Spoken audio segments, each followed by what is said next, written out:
Quaker. Okay. My name is Sable, and I am a non-denominational Christian. My name is Kyla Marie, and I am non-religious. And today we're going to be talking about what happens when you die. So, what do you guys think happens when you die? Well, I personally do believe that there is a heaven. That's so stupid. Yeah, I don't think there's a Well, I mean, I think that, like... Do you think that there's just someone in the clouds just waiting for you after you die? Well, I don't think it's necessarily in the clouds. I think it's like a spiritual thing, like your spirit goes to heaven, you know? What's your spirit? What is that? Well, do you know what your soul is? Do you think we have souls?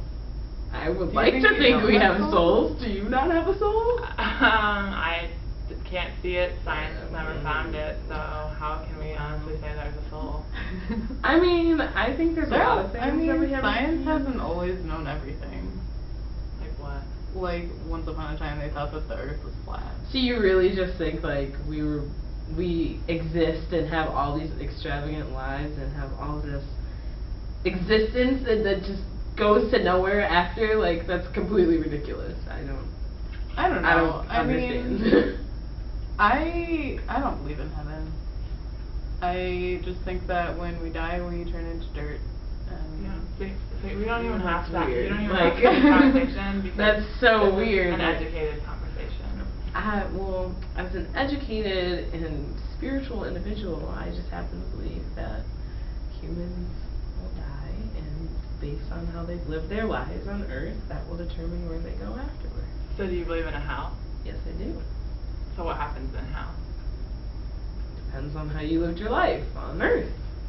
So you think God, who's supposed to be this great, kind, forgiving being, will just send people to It's not. a place where they Well, will God said burn that for eternity? in the Bible, God said that He gave us free will, and that's what makes us different than any other animals or any other creatures. It makes us different from angels, and so us being humans with free will, we make our own choices, and our choices determine where we go. So that's why I feel like it's completely stupid to think that after all the choices we made, we just become dirt. Like, I don't think we have free will. What do you think? I don't know. I think everything kind of happens for a reason. I mean, I'd like to think that we all have a purpose, but I don't see us going to this place afterwards where we just live happily ever after or not. I personally believe in reincarnation. Oh, interesting. Where we come back again. Why are you making that face? that just sounds weird, but keep going. Keep going. Okay.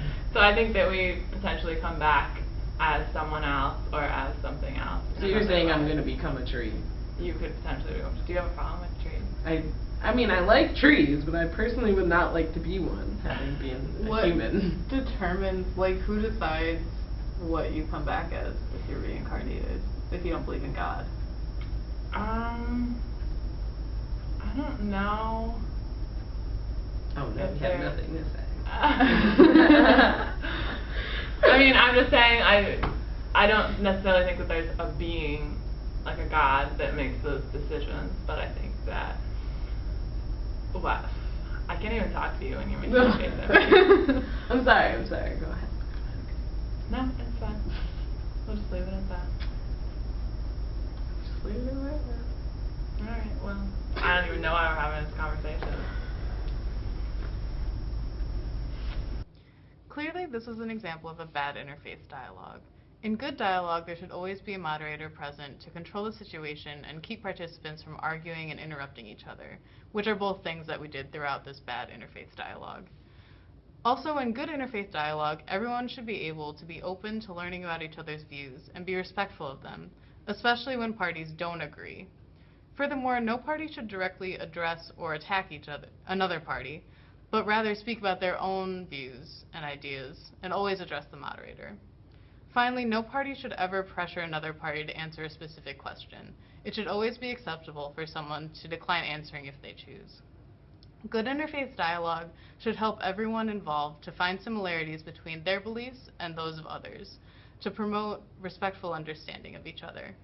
This was not achieved through our bad interfaith dialogue. Now we'll demonstrate a proper interfaith. Hello, I am Sarah and I'm a Quaker. And my name is Sable and I'm a Christian. My name is Kyla Marie and I am non-religious. We are going to be doing an interfaith dialogue on what happens after you die, and I am going to be moderating. So I'm going to start with you, Kyla. What do you think happens after you die? Honestly, I'm not quite sure. I don't think any of us can be like 100% certain what happens after death. I kind of believe in the idea of being reborn and being reincarnated into something else after we die, and possibly depending on our life in this current life, that can determine what happens in our next life. So if we become another person or if we become an animal, I think I'm open to anything like that. I think it's hard to say for sure what really happens. Yeah, I would agree. I think that I don't really have a clear idea of what happens when you die. I don't really know. Sable, what do you think happens after you die? I personally believe that me, myself, based on my beliefs and my actions, will either go to heaven or hell. And I can't really speak for the rest of like other Christians, mainly because I'm specifically non-denominational, but I personally believe that through my actions I will be able to enter the kingdom of heaven if I believe in God and stay faithful to Him and stay faithful to His plan in my life. Great, that's really interesting. What happens in your heaven, if you don't mind me asking? Well, I don't have full understanding of what heaven is, and I think part of the way that it was written in the Bible is that you shouldn't focus so much on understanding all of your perks that you're going to get when you go to heaven. But what I do believe in is that when I go to heaven, I will be able to see God face to face, and I will be reunited with my loved ones, and we will all have new, healthy spirit bodies that aren't our human bodies, and it's pretty much a paradise.